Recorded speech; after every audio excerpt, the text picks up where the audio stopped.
इस्तकबाल है आप सभी का रंगरेज की आवाज़ में। आप रंगरेज की आवाज़ न्यूज़ देख रहे हो और मेरा नाम मोइन रंगरेज है। दोस्तों, सच्चाई बताना लोगों को बहुत ज़रूरी हो जाता है। जब लोग झूठ को फैलाते हैं, जब लोग सच्चाई को दबाते हैं। इंसान के ईमान के 3 दर्जे होते हैं। एक सबसे पहले जुल्म सितम को जो देखे तो उसे अपने हाथ से रोका जाए, ये पहला जज्बा है ईमान का।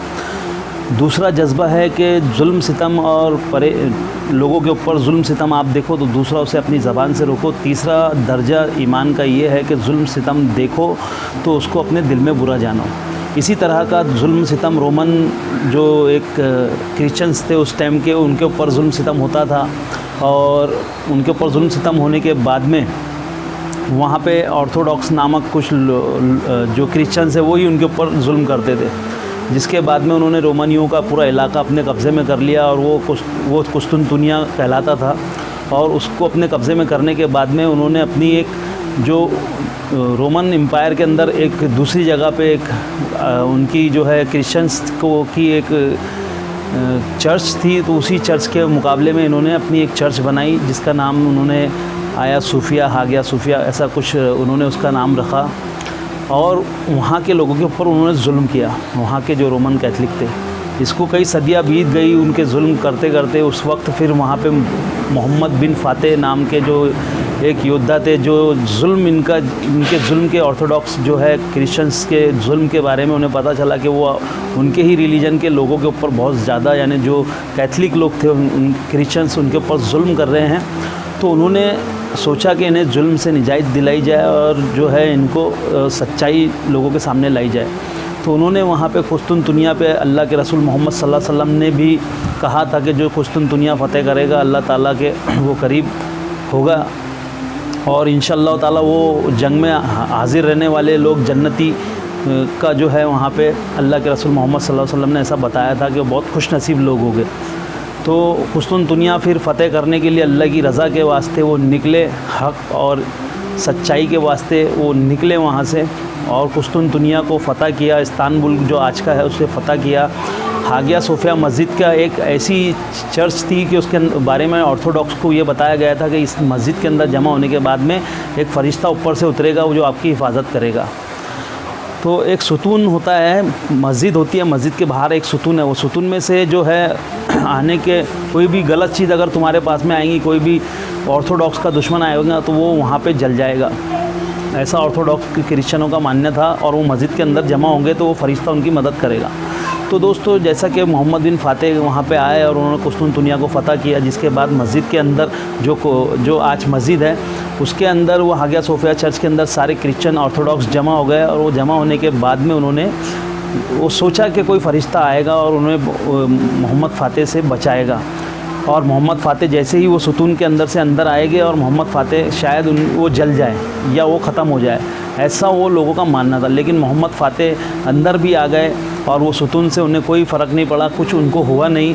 उसके बाद में जब वो हागिया सोफिया मस्जिद के चर्च के अंदर उस वक्त आए तो कोई फ़रिश्ता उनकी जो है उन क्रिश्चियनों की हिफाजत करने के लिए नहीं आया, जिसके बाद में वो समझ गए कि ऐसा कुछ होने वाला नहीं है।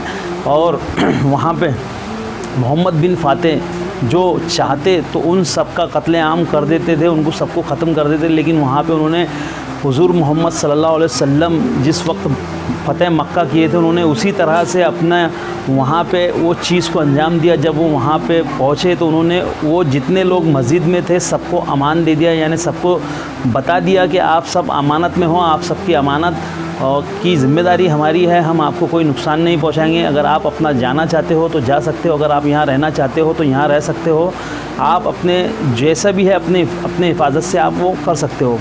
तो दोस्तों, जब हम कोई चीज़ को फ़तेह करते हैं, हम मेहनत से अपना खून बहा के उसे लेते हैं और वहाँ पे सच्चाई और जुल्म और सितम वहाँ पे जो है हम लोगों को जुल्म और सितम से बचाते हैं, सच्चाई को वहाँ पे लेके आते हैं, लोगों के लिए अच्छाई और भलाई लेके आते हैं। तो वहाँ पे हमारी मेहनत लगती है, हमारा खून वहाँ पे बहता है। तो ऐसी जगह में जो चर्चेज़ है, चर्चेज़ जैसे वहाँ के जो उनके वो चर्चेज़ थे, वो चर्चेज़ फ़तह करने के बाद में वहाँ की जगह फ़तह करने के बाद में वो जो फ़तह करते हैं वो लोगों को उनके इनाम के रूप में वो मिल जाती है। तो दोस्तों वो इनाम के रूप में तो पहले वो मस्जिद उनको मिल ही गई थी, लेकिन उसके बावजूद भी उनकी जो है इंसानियत देखिए मोहम्मद बिन फातेह की, उन्होंने अपने ख़ुद के पैसों से उस जगह के, उस चर्च के जो मालिक थे, उस चर्च के जो लोग थे, वहाँ के जो टोटली जिनके दिल में ये रहम आ चुका था कि मोहम्मद बिन फातेह बहुत अच्छे इंसान हैं, इन्होंने इतनी ताकत होने के बाद में भी, सब कुछ फ़तह करने के बाद में भी इन्होंने ज़िंदगी जो है ऑर्थोडॉक्स क्रिश्चियंस और वहाँ पे कुछ यहूदियों को ज़िंदा छोड़ दिया था, और उनके छोड़ने के बाद में उनको अमान दे दिया था, उनको ज़िंदगी गुजारने का एक वो दे दिया था। जिसके बाद में अब उनकी जो लोग थे, कुछ लोग वहाँ से चले गए थे दूसरी जगहों पर, कुछ लोग वहाँ पर थे। तो उन्होंने एक बात वहाँ पर रखी कि ये जो चर्च है, ये आप हमें जो है इसका जो पैसे इसके लेके ये जगह की आप हमें बेच दीजिए, हमें बेच दीजिए। तो वो जगह उनको जो मोहम्मद बिन फातेह ने उनसे ख़रीद ली और बाकायदा ख़रीद के जगह को मस्जिद में फिर से तब्दील किया, और वहाँ पे उस मस्जिद को वहाँ पे उन्होंने नाम दिया आया सूफिया मस्जिद। जिसके बाद में वो मस्जिद वहाँ पे रही, कई सालों तक वहाँ पे मस्जिद रही। तो वहाँ पे जब 1299 के अंदर जो है वहाँ पे मोहम्मद बिन फातेह ने उसे फ़तह किया। 1299 से 1922 तक जो है मोहम्मद बिन फातेह की वहाँ पे सल्तनत रही। 1922 तक लोग वहाँ पे चैन, अमान, सुकून से रहे, बहुत अच्छे से रहे, चाहे वो ऑर्थोडॉक्स क्रिश्चियन हो या कोई और हो, सभी सुकून से रहे वहाँ पे। तो दोस्तों कहने का मतलब ये है 1922 में उस वक्त फिर जो वहाँ पे एक यहूदी नाम का सिर्फ मुस्लिम था, वो यहूदी परिवार से था, वहाँ पे वो लोग यहूदी लोगों ने जो इस्लाम कबूल करके उनकी औलादों के दिल में जो उन्होंने बातें डाली हुई थी कि हमें किसी भी तरह से ये जो है इस्लामी रियासत को ख़त्म करना है, उनका मकसद था। वहाँ पे लोगों को, मुसलमानों के दिलों में से ईमान और इस्लाम और अल्लाह को निकालने की उनकी कोशिशें थी। वहाँ पे यहूदी जो लोग थे, वहाँ के क्रिश्चियन यहूदी जो लोग थे, उनकी ये कोशिशें थी। क्रिश्चियनों का तो नहीं था, लेकिन यहूदी बहुत ज़्यादा मुसलमानों के ख़िलाफ़ थे, वो नहीं चाहते थे कि वहाँ पे मुसलमान रहे करके।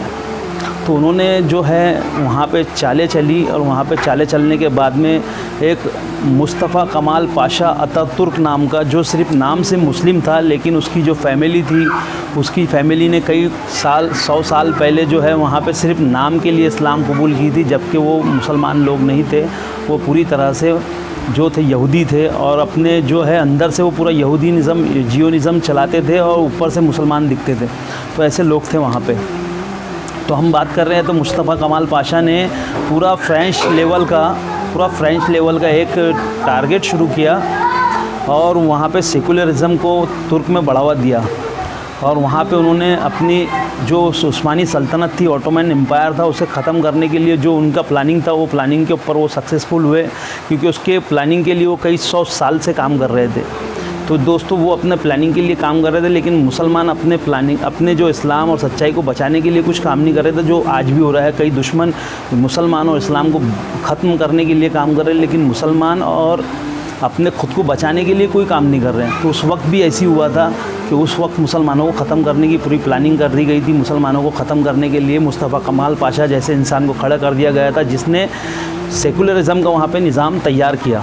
और सेकुलरिज़म भी ऐसा कि कोई भी अपने मुस्लिम जो है वो ना कुरान पढ़ सकते हैं, वो ना हिजाब कर सकते हैं, वो ना नमाज़ पढ़ सकते हैं, किसी भी तरह से वो अपने इस्लाम का प्रदर्शन नहीं कर सकते। यहाँ तक कि अगर बच्चे घर में कुरान शरीफ भी पढ़ते थे, उनके घर में पढ़ाया भी जाता था, उनको भी सज़ा दी जाती थी वहाँ पे।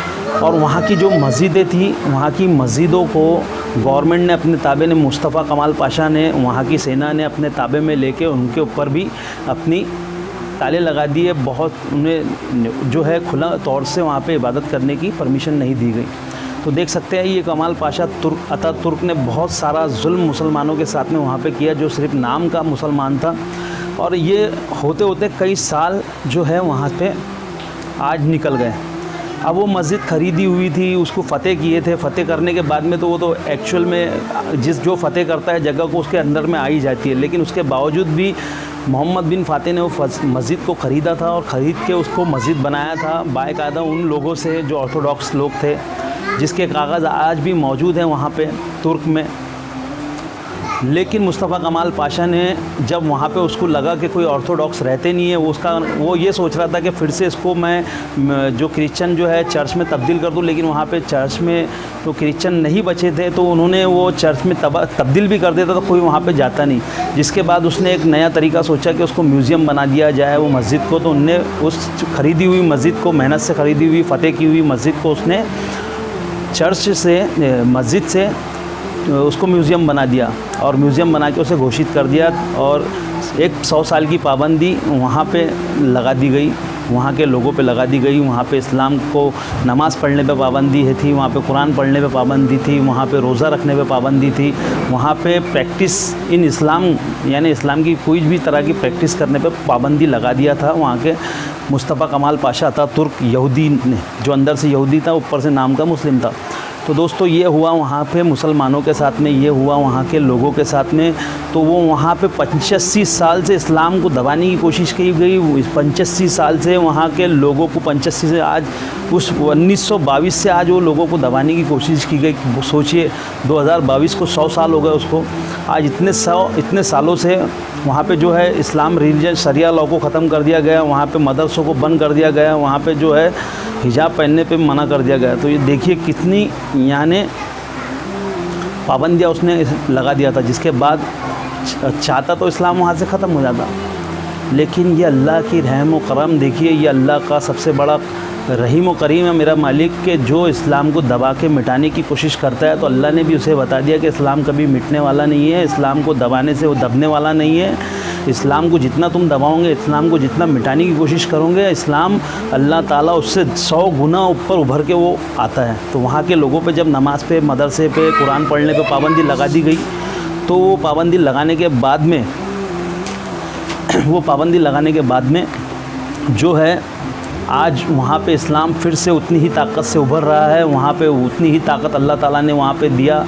वहाँ पे तैयब अर्दोगान वहाँ पे आज वहाँ के जो है प्रेसिडेंट हैं वहाँ के, और वो आज उस मस्जिद में उन्होंने एक जो है कोर्ट में उस मस्जिद के लिए केस डाला और उस मस्जिद को अल्लाह ने सच्चाई के तौर पे वहाँ पे कोर्ट से केस उनको जितवाया। वहाँ की कोर्ट को केस जीतने के बाद में वो मस्जिद को कानूनी तौर से उनको दी गई।